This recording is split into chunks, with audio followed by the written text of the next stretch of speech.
Hello everyone, George Rambleman here. Hope everybody's doing well. It's a warm Sunday afternoon in mid-June here in North Georgia. A few puffy clouds in the sky, and rain is headed this way in a couple of hours, so I'm trying to get this ride in before I get soaked, which is what happened to me yesterday. I went out on an early evening ride. It was about 6 o'clock, and I've been helping my wife in her garden all day, and you know, it had cooled off and it looked crystal clear, and I said, you know what, it didn't get dark around here at 9 o'clock. I'm going to take off and go for a ride. So I got a little 50-mile loop that I make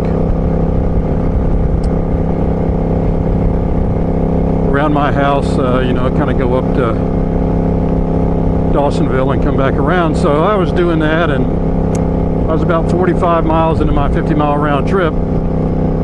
I guess it was about 7:30 maybe, and I saw some dark clouds ahead of me, and then I saw the rain coming out of those clouds, and I said, well, so much for my preparation here. No rain jacket.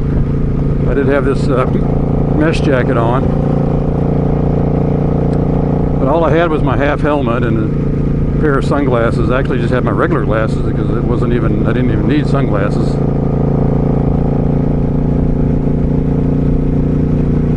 So as I got closer to home, about 5 miles from home, the skies opened up and it poured down rain. I mean, it came as we say here in the South, a gully washer, frog choker, whatever you want to call it. And I don't know if you've ever ridden in the rain with a non-full face helmet, a half helmet or a three-quarter helmet, and the rain's pelting you in the face. It's not pleasant, but you know what? It did not bother me. You know, I have really begun to appreciate my hobby of riding a motorcycle and getting out and kind of unwinding and disconnecting from the world, especially with as crazy as things are in our country right now with the coronavirus and now all the protesting. You know, getting caught in the rain yesterday didn't bother me one bit. I thought, you know, there's a lot worse things in life that could happen than getting caught out in the rain on a motorcycle.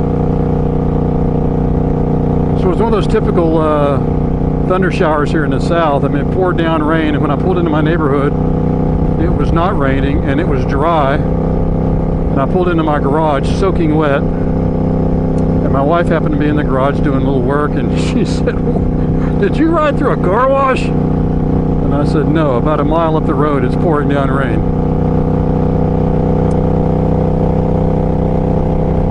But anyway, life's getting a little bit more back to normal around here for me. I'm actually going into my office now and working. You know, the whole work from home thing, I wasn't really great at that. I would get distracted. And we've moved into our new office, and I've got it all set up. So I begin just going back into my office. In fact, I ride my motorcycle on any day I feel like the weather's going to be decent. I'll just ride my bike in. It's about a 25-mile trip from my house to the office, and I go the back roads, and it's actually kind of enjoyable.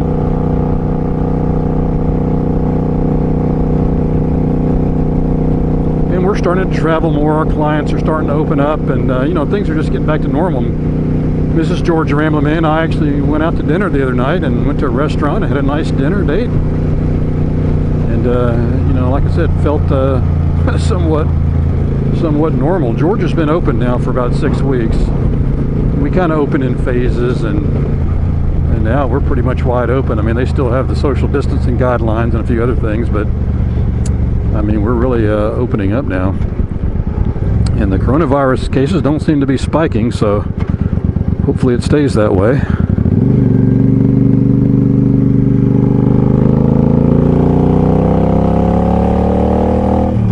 As I turn east on Georgia Highway 53,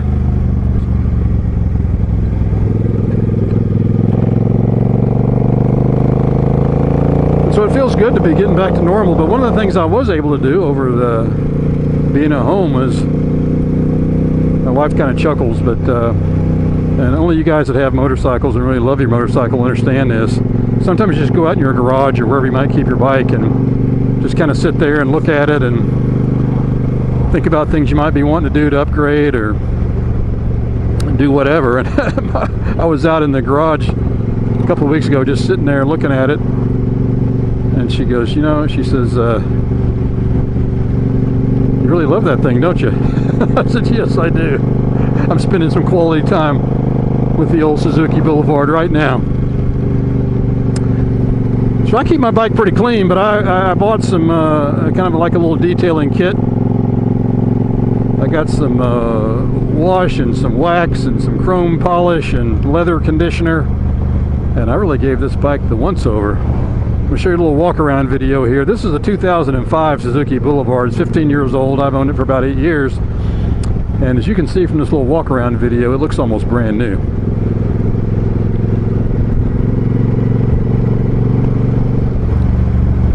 Again, I used this product called Torque Detail. I bought online, probably paid too much for it, but it's a little spray-on, like ceramic type coating wax. It rubs on very easy, rubs off very easy with a microfiber cloth, and you know, I think it just really does a great job on this black motorcycle of shining it up. And then I used the Harley-Davidson chrome polish and some leather treatment, and you know, got this thing looking brand new.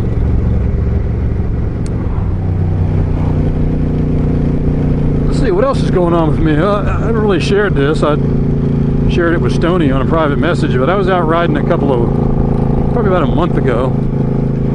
Beautiful day, not too far from here actually, and there's a pretty curvy mountain road that's kind of up in Pickens County and Dawson County. A really nice motorcycle road, and I was just tooling along that road, wasn't filming, just out for a nice ride. And it's pretty hilly, it's up in the mountains and pretty curvy. And you know, I'm a pretty cautious rider when I get on areas like that. I'm a pretty laid-back motorcycle rider anyway, and I'm not going to be trying to carve up those curves at high speed. So I'm going along, and a sports car pulls up behind me, a Porsche, I think. And he is obviously wanting to go very fast. And there's no place to pass on this particular road. It's Georgia Highway 136. And he was tailgating me, and he was bothering me, and I kept checking my rear view mirror. I kept hoping I would be able to pull off. I'd turn off. I could let him go past. I just couldn't find one. And he was probably pushing me a little. I was probably going a little bit faster than I normally would go. And I kept checking my rear view mirror, and then I glanced at my rear view mirror. One time, he's right on my no, he's not right on my tail, but he's way too close for comfort. And I glanced forward, and I was on the shoulder. I left the pavement. I was on the loose gravel and dirt shoulder of this curvy mountain road, probably going about 40 or 45 miles an hour. And I mean, I puckered up, and I was pretty certain that I was getting ready to go down. You know, I hadn't been down on a bike since I was a kid on a dirt bike. I mean, I've had some close calls, but you know, haven't had any accidents since then, really.